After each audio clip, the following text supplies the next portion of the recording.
Dante's Boxing Nation, what's going on, guys? Well, it looks like the exchange of fighting words have already started when it comes to Gennady Golovkin and Danny Jacobs, who will most likely be facing each other in their very next fight, since the WBA has already ordered this fight.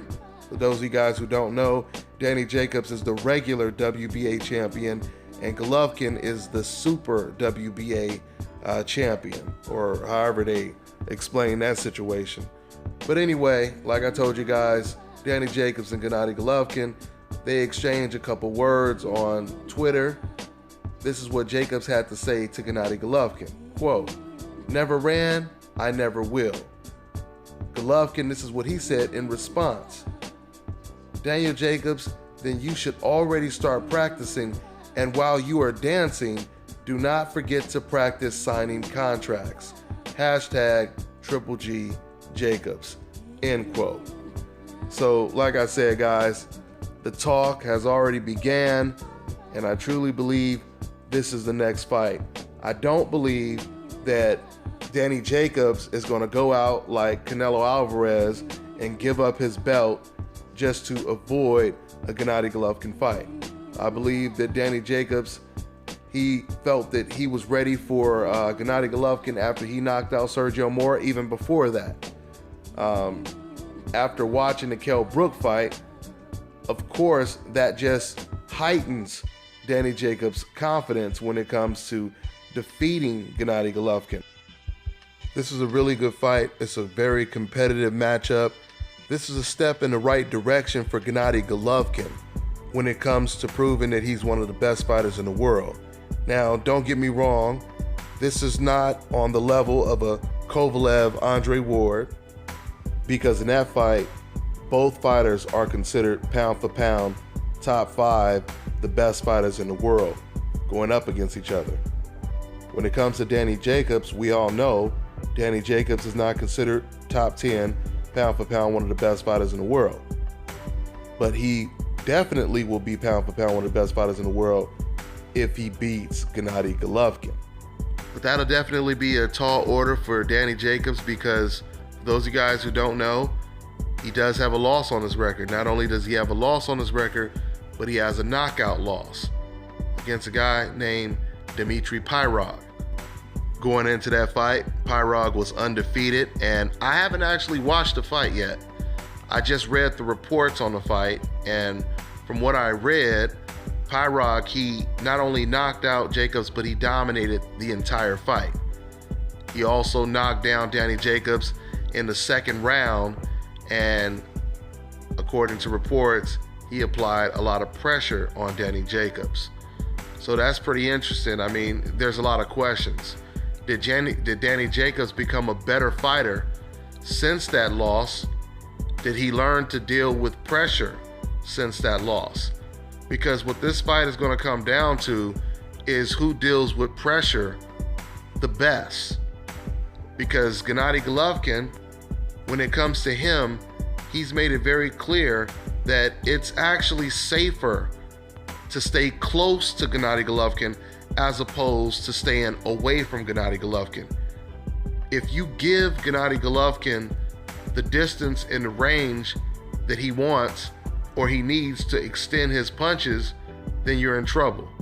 If you lay on the ropes, you're in trouble.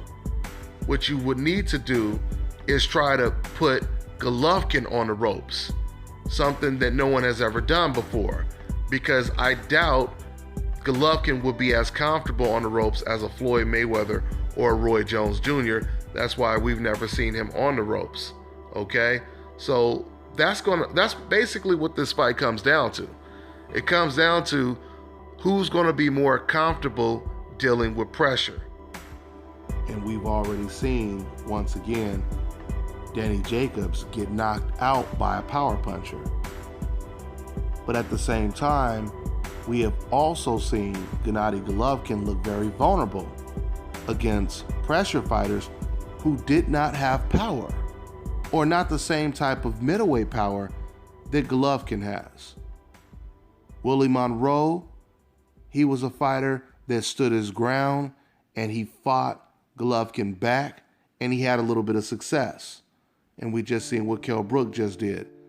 You know, Terrence Crawford, when I interviewed him, he said something pretty interesting when it comes to Gennady Golovkin.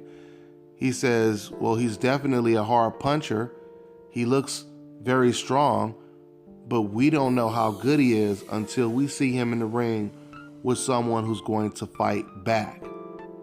And what that basically means is a guy with the confidence of a Kell Brook, a guy who stands his ground and he's letting his hands go. But not only is he only letting his hands go, he also has the hand speed to confuse and keep Golovkin honest. Because you see, if you guys notice, when the much slower Dominic Wade was attacking Gennady Golovkin, he was countering Wade. Because believe it or not, Golovkin was quicker than Dominic Wade. But when Golovkin was in the ring with Kell Brook, it was Kell Brook that had the majority of the speed. So it looked to me like Golovkin didn't know where the punches were coming from. So instead of him trying to counter, he would just stand there like a sitting duck and block. All right? It was because of the speed and the natural athleticism of Kell Brook, a combination that Gennady Golovkin was not used to. Matter of fact, I had a real long 45-minute interview with Golovkin's trainer the other day, Abel Sanchez, and we talked about this Danny Jacobs fight specifically, or at least later on in the interview. And Abel Sanchez, he asked me, he said, you know, tell me, what do you think about Danny Jacobs? And I told Abel Sanchez exactly what I'm telling you guys right now. Well, actually, I said a little bit more.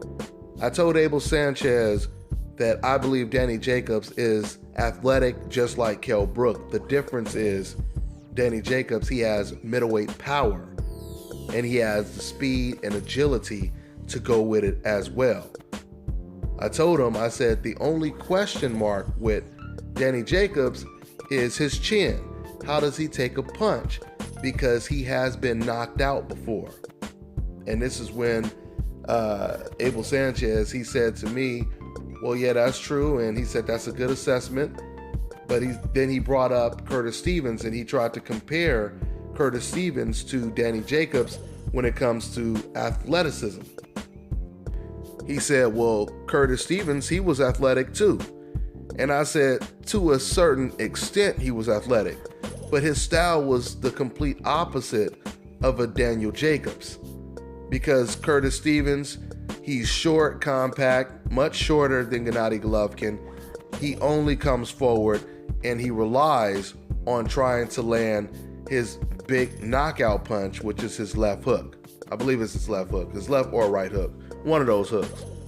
But that's a different style completely than the style that Danny Jacobs possesses. Danny Jacobs is taller than Golovkin. He can fight on the outside. He has foot movement. He's not going to just fight one way. So it is a big difference. The only thing Danny Jacobs and Curtis Stevens have in common is both of those guys were knocked out before they had even fought Gennady Golovkin. That's the only thing they really have in common. And speaking of this interview with Abel Sanchez, I just want to say this to the new subscribers on my channel, because I know when you guys subscribe and you're new, obviously you probably haven't seen some of my older interviews and videos, etc., etc. I say this because I had one person who commented and he was like, hey Dante, how come you didn't bring up Edeslani Lara? How come you didn't bring up Andre Ward when you were talking to Abel Sanchez? I want to let you guys know I have already done that with Abel Sanchez. I've interviewed Abel Sanchez probably about 10 times, and I'll try to compile all of the links and the interviews and put them in the description box, because once again, like I said, I've already asked Abel Sanchez, why are you guys facing Willie Monroe, who has a style identical to Edeslani Lara? Why wouldn't you just fight Lara, who's already the bigger name, has already fought on pay-per-view? Why wouldn't you fight him and fight Willie Monroe? And this is all on tape. I'm asking Abel Sanchez this, and you know what Abel said to me?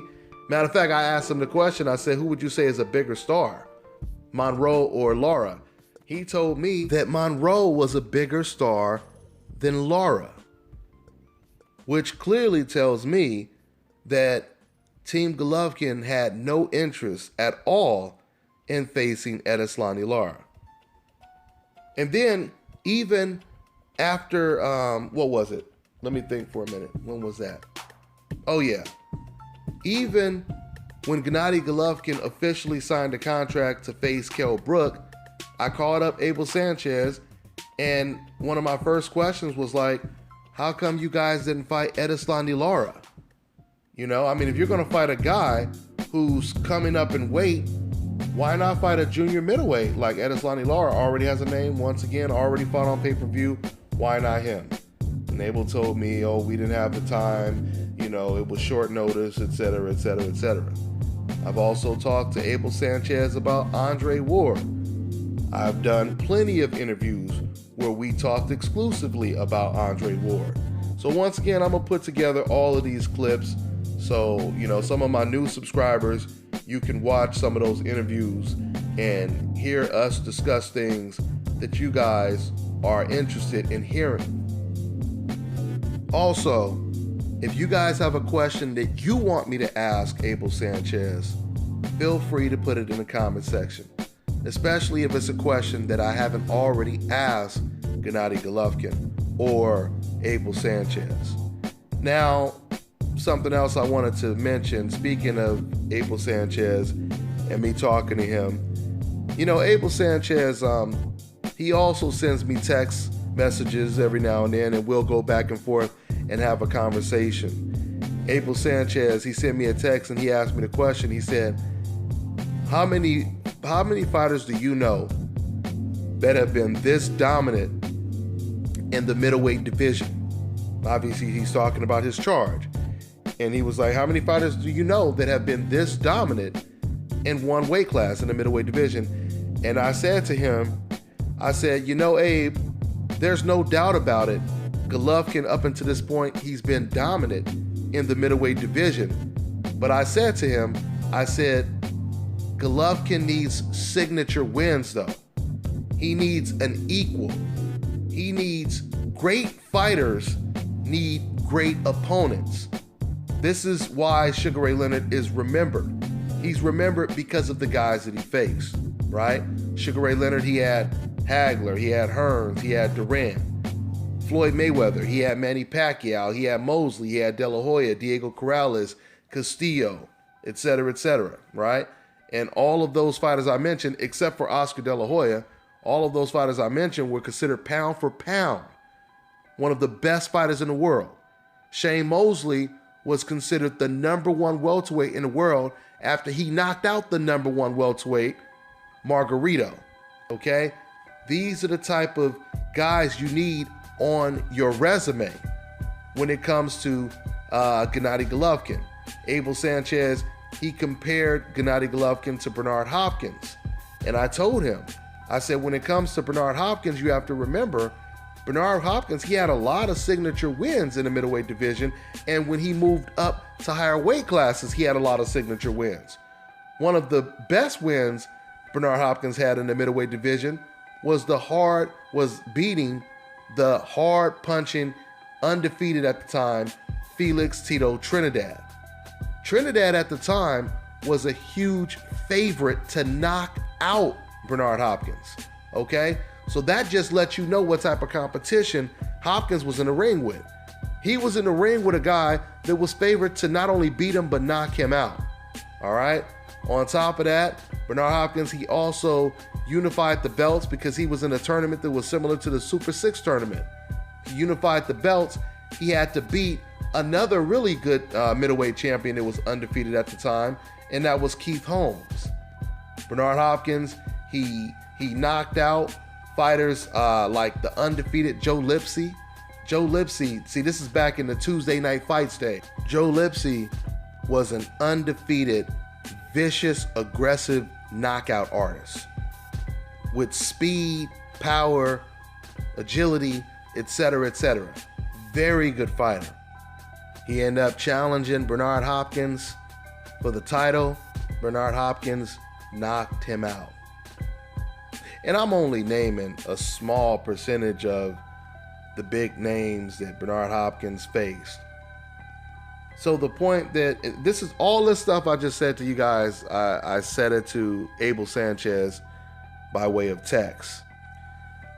I also sent Abel Sanchez some links of fighters like Bernard Hopkins. Since he brought up Bernard Hopkins, I sent him a link of Bernard Hopkins basically criticizing Gennady Golovkin by saying that Golovkin, he should do what I did. I moved up 2 weight classes, fought Antonio Tarver. I sent him links of Bernard Hopkins saying this. I sent him links of Roy Jones saying this. And I told him, I said, tell me what you think. And, you know, he sent me a text back and he basically just tried to discredit some of the wins that Roy Jones and Bernard Hopkins got when they moved up in weight. But the bottom line is we had a real good conversation, and I want to have this same conversation online next time on the phone. So we'll do that. But, you know, going back to Danny Jacobs, once again, I'm not ready to pick somebody when it comes to who wins this fight. Matter of fact, I mean, I may slightly be leaning towards Golovkin right now, but that may change because it's early right now. I want to see how these guys look when they train. I want to see how strong they are mentally going into this fight. So we'll see. We'll see what happens. But once again, this is not a pound for pound type of fight, at least for Golovkin in terms of his opponent, but it is a step in the right direction. This is definitely a bigger fight than, or a more impressive win than beating the welterweight champion Kell Brook. This is a much more impressive win than beating Dominic Wade, because Danny Jacobs, he earned this spot. He won his playoff fight by beating Peter Quillen. And that's what catapulted Danny Jacobs into the semifinals against Gennady Golovkin. We'll see what happens. We'll definitely see what happens. That's all I got for now, guys. I'm on to the next one.